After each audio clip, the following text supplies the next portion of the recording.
Good morning. Even though it's kind of gray and gloomy outside, I'm going to cheer my day up with making me a beef stew. I'm sharpening my knife this morning. And, I told y'all that lots of times what I do, let me rinse my knife off. What I do is when I go to the grocery store, I've got a list of things that I need. And, of course, I buy those.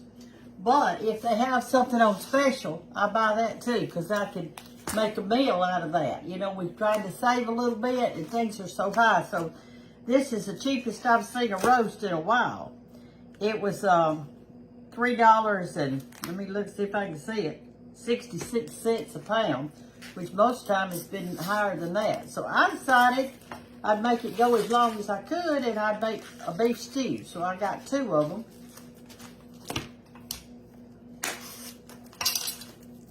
And I fixed to cut it up in chunks. Now the one that was already cut up, it was a lot higher. the beef was a lot higher. And so, sometimes you can buy stew beef and everything. So anyway, I'm gonna leave the fat on here. I'm gonna leave the fat on there because that fat makes the flavor really good in your stew. I've got my pot over here. Got me some water in a big pot, and I'm kind of boiling it a little bit this morning. My knife is good and sharp. I'm gonna cut just hunks like this off. I think what I'll do, let me do this. Wait a minute. I'm gonna cut it in a long skinny. That's what I'm gonna do. Then I'll cut it up. That makes more sense, doesn't it? I'm gonna put that in. Now here's what I'm gonna put in today. I'm gonna put in beef, carrots, onions, tomatoes, potatoes, garlic, salt, and pepper. And that's it. And I am making a big pot because when I go to the trouble of making beef stew, I like to have enough I can eat for several days. And you can freeze it too. It freezes real good. The only thing in it that doesn't freeze well are the potatoes. So what you may want to do is just put enough potatoes in it that you think you're going to eat that day.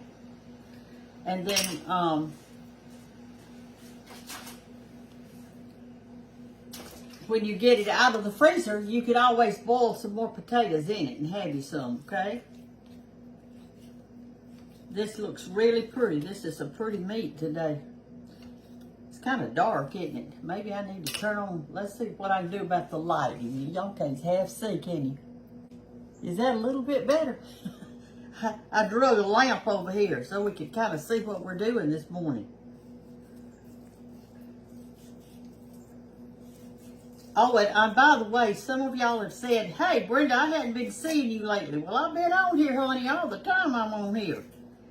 Remember, you have to comment or Facebook will think that you don't need to see me anymore, so they just take you off, I guess. I don't know what they do. Anyway, y'all do need to comment. Now, you don't have to say much. You can just say, hey, Brenda, or good beef stew, or whatever you want to say. But say something. It doesn't take you but a second.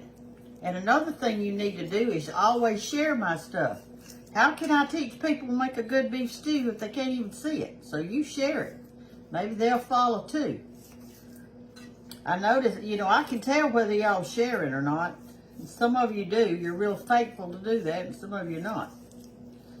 All right, this is a nice beef stew, but you want to leave your little bit of fat that's on it in there, because that is strictly where that flavor is. Now, if it's a huge hunk of fat, you don't want to do that.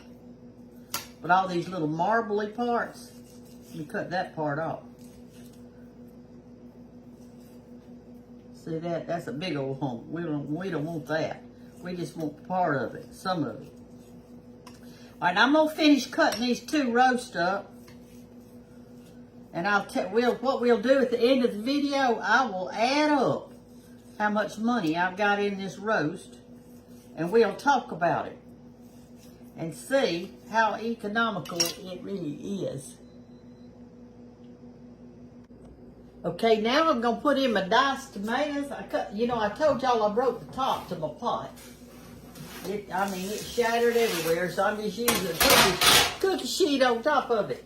So I have one bag of the frozen tomatoes that I had in my freezer, but that is not enough, so I'm going to have to,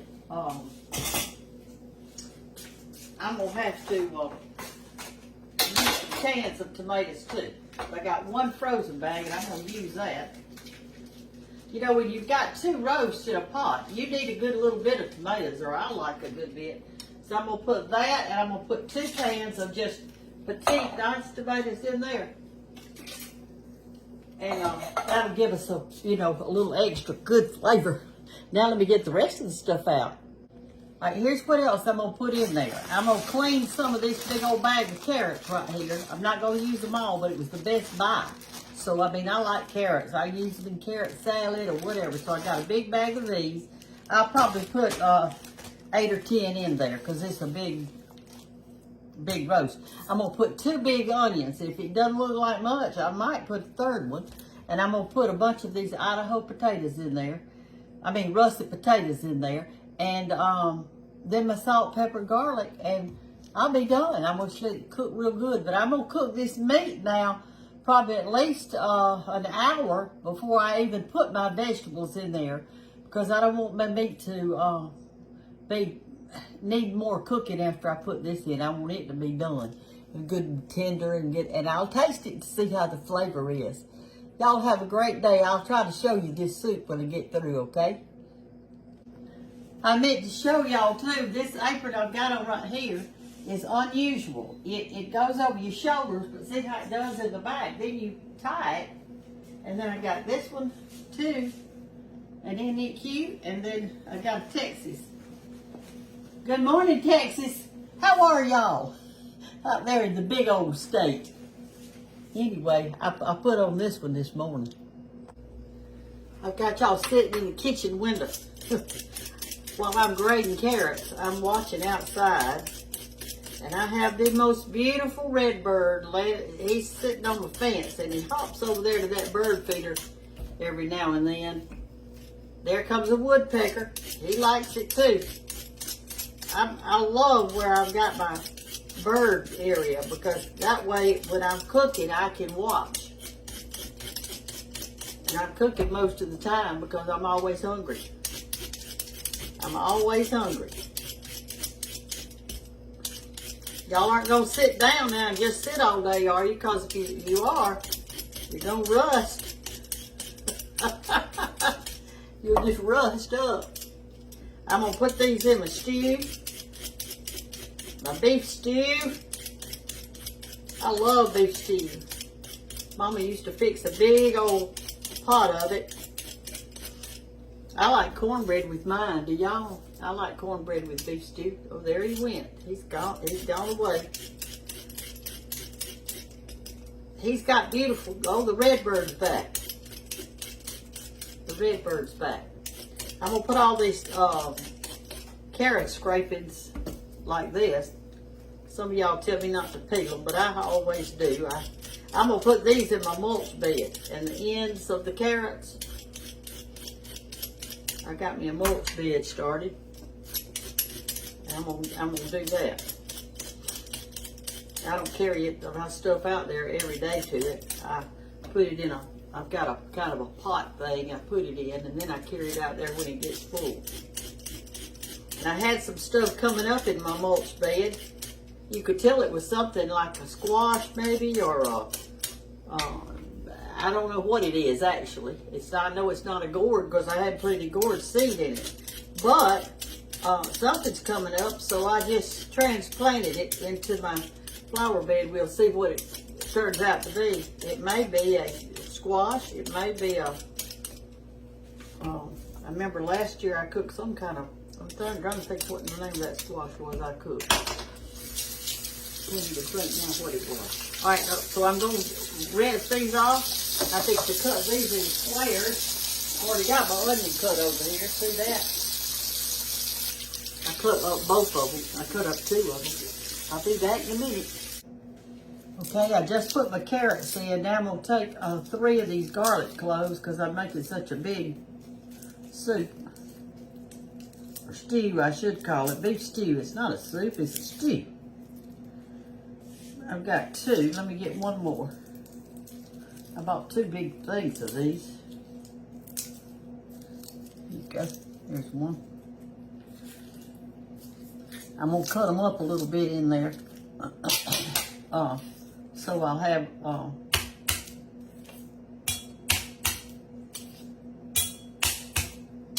they'll be in smaller pieces. Woo! Y'all thought I cut myself, didn't you? Well, I have been known to cut myself. That little hard part's not want, there it came. It didn't want to come off.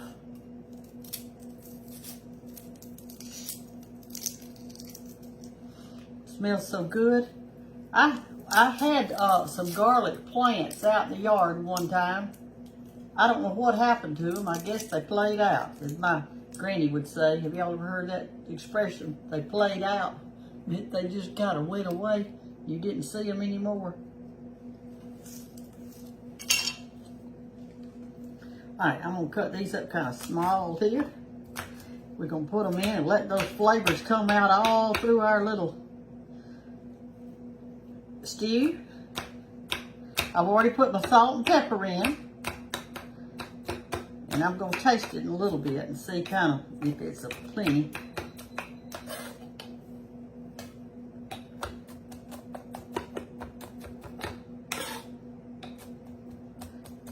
Garlic is so good for you. Do y'all grow your own? Y'all, or you have to do like me and buy it?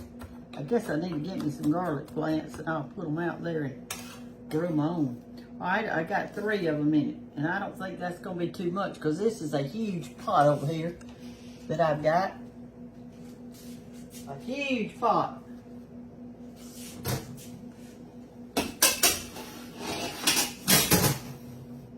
All right. All I like now are the potatoes. All righty. I got my potatoes peeled. Now I'm going to cut them up in cubes. And I'm going to put these in a bowl of water so they won't turn dark because it's not time to put on your potatoes. You put your potatoes on the very last because they don't take as long to cook. We'll cut them in skinnies like that. And then I'm going to cut them in cubes like this. That'll be good.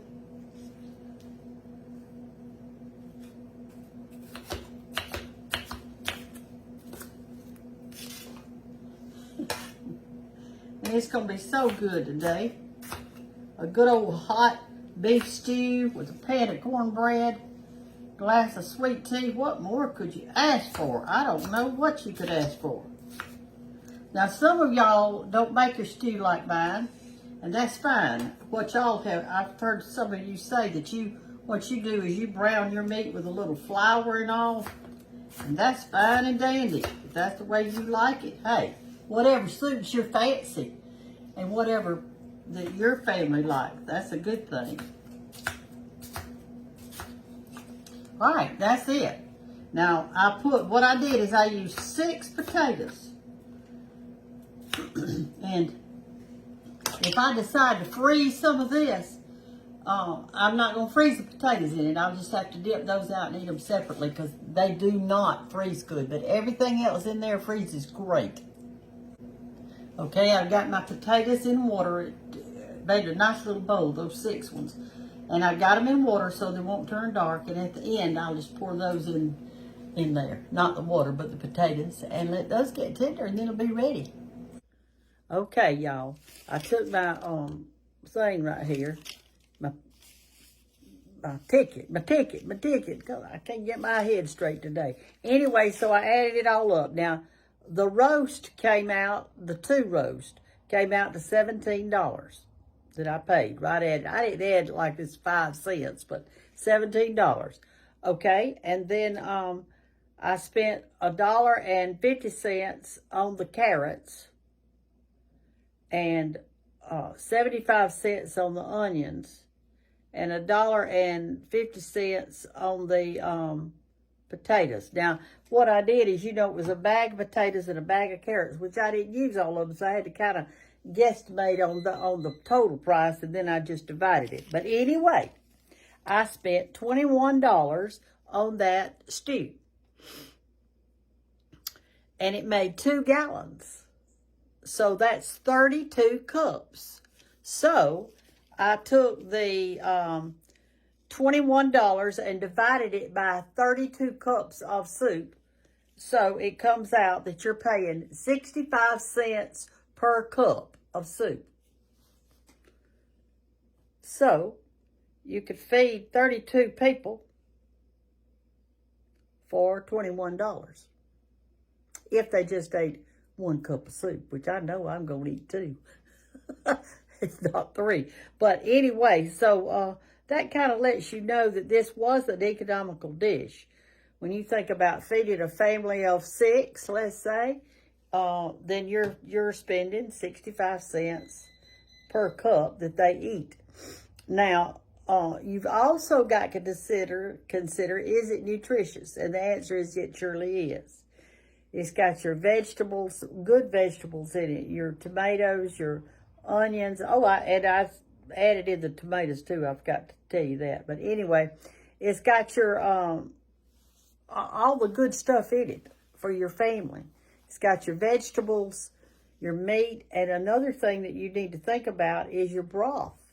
That broth is nutritious. And when the children eat that, they're getting a nutritious meal.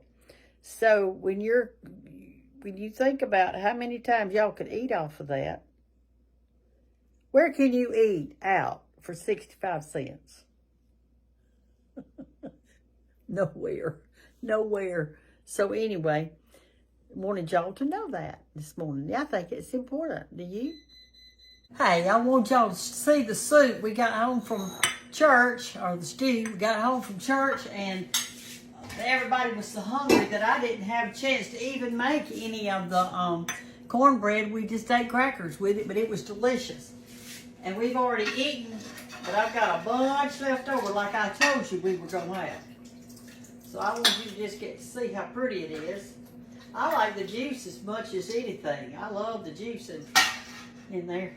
So come up here close where you can see all this good stuff. There you go. I ate 2 bowls full of this, and it was absolutely delicious. And putting the meat on first, it got it so tender. And I got these little soup spoons. It's kind of round like that. So anyway, but the broth in it is delicious, and so are the potatoes. Everything is just so good. I may just have to eat 1 more bowl full.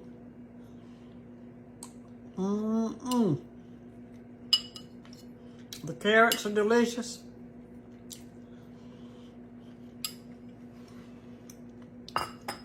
Remember now, when you're making your soup, what you want to do is put your roast on first. Let it really get good and tender. And then put your roast and your carrots and your onions in. Excuse me, let me start over. Put your roast, your onions, and your tomatoes in there. Let all that cook together, your salt and pepper. Then put on, when the meat starts getting real tender, put on the carrots, because they take a lot longer than the potatoes. So I just had my potatoes, resting in that water, and then I just put them in there at the end, and they cooked maybe 5 or 10 minutes, and I turned it off and put the top on it and went to church. And when we got home, it was already ready.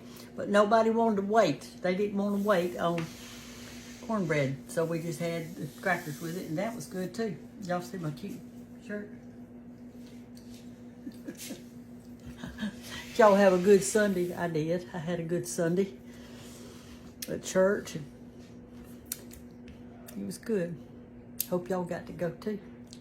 Love y'all. Bye-bye.